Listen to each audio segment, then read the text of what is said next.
तो ये WhatsApp guys, कैसे हैं आप लोग। तो आज मैं the legend of sword immortal का न्यू एपिसोड एक्सप्लेन करने वाला हूँ। तो चलिए वीडियो को शुरू करते हैं बिना कोई टाइम वेस्ट किए हुए। इसका पहले के एपिसोड में आप लोग को याद होगा कि हुआ क्या था। तो हुआ यह था कि जो हमारा मेन कैरेक्टर था वो वहाँ पर अपने आइस टावर पर कल्टिवेट कर रहा था, और वहाँ पर जो दो बंदे आ जाते हैं जो कि उसको, जहाँ पर उन लोग को पता चल जाता है कि यार जो मुसवान का बेटा है, तो वो इसको मारने के लिए आए हुए थे। तो लेकिन हम देखते हैं कि वो आइस मास्टर फैंग आपको कवर अप कर रही थी। तो हमारा एपिसोड वहीं पर से शुरू होता है, जहाँ पर कुछ लोग बात कर रहे थे कि आखिर में जो आइस मास्टर है वो आखिर में मूसवान के बेटे को क्यों कवर अप करना चाह रही है। क्या मूसवान जो इमॉर्टल क्लैन के लिए गद्दार नहीं है। तो तभी वो आइस मास्टर बोल रही थी कि जो थंडर सॉर्ड इमॉर्टल मास्टर है उन्होंने डेमन रेस से कई बार फाइट किया है, तो आखिर में वो वहाँ पर गद्दार कैसे हो सकते हैं। तो तभी वो इम्पेरियल सॉर्ड इमॉर्टल क्लैन का बंदा बोल रहा था कि आपको यह चीज़ के बारे में पता नहीं है कि आखिर में सामने वाला के बंदे का दिमाग में आखिर में चल रहा है, तो चल रहा है क्या। तो तभी ये बात सुनकर आइस मास्टर बोल रही थी कि मूसवान से कोई भी बंदा यहाँ पर बेहतरीन नहीं है जो कि डेमन रेस से फाइट कर सके, और बोल रही थी कि अगर वो यहाँ पर नहीं रहते तो हम लोग का जो वर्ल्ड है वो जो यहाँ पर डेमन के द्वारा रूल किया जाता, और तुम लोग यहाँ पर उसके बेटे को पनिश करने का कैसे सोच सकते हो। तो फैटी बोल रहा था कि आप इसके बारे में कुछ भी नहीं जानते हैं, आप वाले कुछ भी कहें, लेकिन उसने हमारे क्लैन के मास्टर को मार दिया था। तो वो आइस मास्टर बोल रही थी कि आखिर में हम इस बात पर कैसे विश्वास करें कि तुम सही बोल रहे हो। तो तभी उस फैटी को गुस्सा आ जाता है, और फिर वो भी तैयार हो गया था फाइट करने के लिए, जहाँ पर उसने एक अटैक भी कर दिया था। लेकिन उस आइस मास्टर का कोई फर्क नहीं पड़ता है। और यहाँ पर एक बात बता दूं, तीनों बंदे जो है वहाँ पर इमॉर्टल हैं, ठीक है। तो तभी हम देखते हैं कि वो आइस मास्टर भी वहाँ पर तैयार हो गई थी, और उसने भी अपना आइस पावर से उस पर अटैक कर दिया था। जहाँ पर हम देखते हैं कि जैसे उसने अपना आइस पावर से अटैक किया था उन दोनों को पीछे हटना पड़ता है। लेकिन तभी हम देखते हैं कि वो दूसरा ओल्ड मैन वहाँ पर अपना कोई टेक्निक परफॉर्म करके उस आइस मास्टर को एक बैल के नीचे कैद करने में कामयाब हो गया था।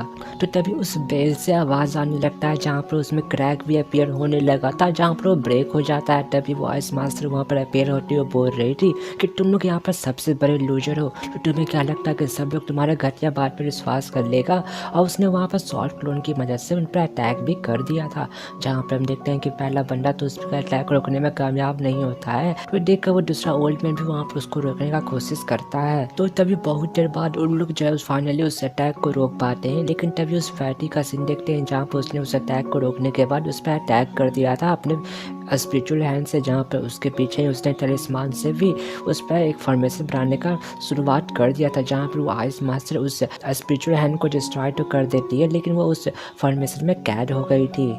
जहाँ पर हम देखते हैं कि वो ओल्ड मैन भी उस फैटी का मदद करता है उस फॉर्मेशन को इस्टेब्लिश रखने में। तभी वो फैटी वहाँ पर इस समय का फ़ायदा उठा के और ज़्यादा शॉर्ट क्लोन से उस पर अटैक कर देता है उस आइस मास्टर पर। तभी वो आइस मास्टर वहाँ पर अपना आप को रिलैक्स करती है, क्योंकि उसको पता था कि वो यहाँ पर आराम से जीत सकती है इन दोनों गधे से। तभी हम देखते हैं कि उसने वहाँ पर अपने स्पिरिचुअल बर्ड की मदद से उस फॉर्मेशन को डिस्ट्रॉय कर दिया था, और वहाँ पर जितने भी अटैक थे उन सबको नलिफाई भी कर दिया था, और साथ ही साथ उन लोग को घायल भी कर दिया था। तो तभी वो दोनों ओल्ड मैन वहाँ से भागने का सोचते हैं, क्योंकि उन लोग यहाँ पर शक नहीं रहे थे। लेकिन तभी जो आइस मास्टर थी वो उस ओल्ड मैन पर अटैक करती है, जहाँ पर वो ओल्ड मैन उसका अटैक से बचते हुए एक टोकन से फायर ड्रैगन से अटैक करता है। लेकिन हम देखते हैं कि वो आइस मास्टर एक ही स्लैश अटैक में उस फायर ड्रैगन को डिस्ट्रॉय करते हुए उस ओल्ड मैन को घायल कर देती है। तो उसका वह पावर देखकर वो फैटी बोल रहा था कि आखिर में तुम्हारा हिम्मत कैसे हुआ, आखिर में तुम करना क्या चाहते हो। तो आइस मास्टर बोल रही थी कि कुछ समय पहले तुम कुछ ज़्यादा ही रूड हो रहे थे, तो मैंने तो बस सबक सिखाया है।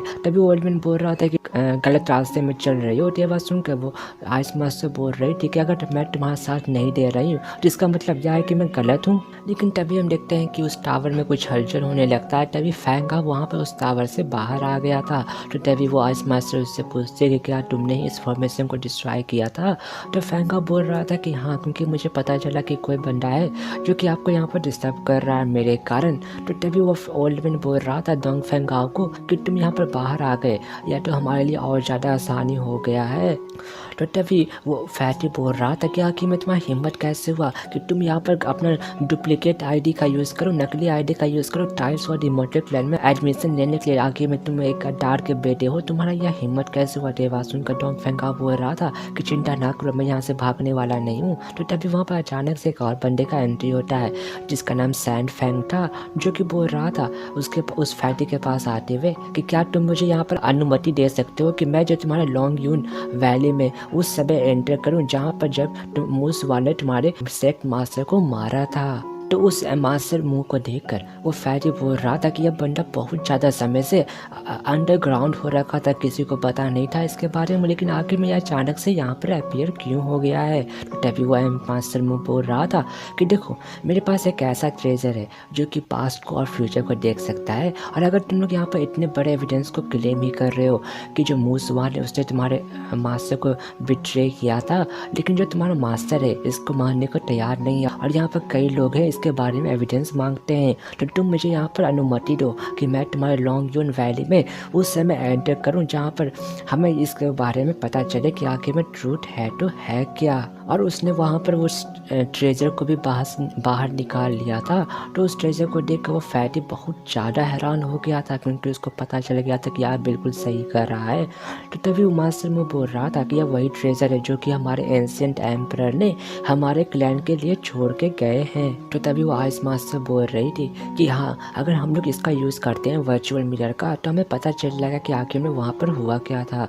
तो तभी वो फैटी बोल रहा था कि जो लॉन्ग यून वैली है वो एक ड्रैगन सोल रेजिडेंस है, तो आखिर में हम उसे इतना आसानी से कैसे ओपन कर सकते हैं। तो फैंग का गुस्सा होते हुए बोल रहा था कि क्या तुम यहाँ पर ड्रैगन सोल ओपन होने वाला उसके बारे में चिंता कर रहे हो, या फिर तुम यहाँ पर सच लाना नहीं चाहते हो। फैटी बोल रहा था कि मुझे देखो, मूसवा ने उसने जो मास्टर क्यू को मारा था और इस चीज़ को हमारे क्लैन से बहुत सारे बंदे ने विटनेस किया था, लेकिन हम देखते हैं कि वो फैटी इसके लिए बिल्कुल भी तैयार नहीं हो रहा था उस वर्चुअल मिरर का यूज़ करने के लिए। तो यह देखकर वो आइस मास्टर बोल रही थी कि अगर तुम इसके लिए तैयार नहीं हो रहे हो तो कोई बात नहीं, लेकिन आज से तुम्हें यह प्रण लेना पड़ेगा कि तुम कभी भी इस सॉर्ड इमॉर्टल मास्टर को कभी भी गद्दार के रूप में ट्रीट नहीं करने वाले हो। लेकिन तभी वो फैटी बोल रहा था कि देखो, आप लोग जो लॉन्ग यून वैली में एंटर कर सकते हैं, लेकिन इसके लिए मुझे जो यहाँ पर एल्डर से परमिशन लेना पड़ेगा, क्योंकि यह स्मॉल बात नहीं है। तो यह बात सुनकर वो मास्टर मुंह बोल रहा था कि क्या तुम अभी भी मूसवान को बेटे को यहाँ पर गद्दार घोषित करना चाहते हो। तो ये बात सुनकर वो फैटी बोल रहा था कि जो फैंग का वो बहुत ज़्यादा टैलेंटेड है और वो फ्यूचर में बहुत कुछ हासिल कर सकता है। और फिर वो मास्टर मुंह को रिस्पेक्ट देते हुए बोल रहा था कि अब मैं यहाँ से चलता हूँ। और फिर तभी उन लोग दोनों वहाँ से चले जाते हैं। तो उन लोग को जाने के बाद डोंग फेंगा बोल रहा था उस मास्टर मुंह को कि आखिर में आपने इस चीज़ के बारे में ट्रूथ को सामने क्यों नहीं लाया, आखिर में आप ऐसा क्यों नहीं कर रहे हैं। तो बात सुनकर वो बंदा बोल रहा था कि अभी इस चीज़ का सही समय नहीं आया है। तो फैंगा बोल रहा था कि नहीं, यही सही समय है। और इसी के साथ हमारा एपिसोड यहीं पर ख़त्म हो जाता है।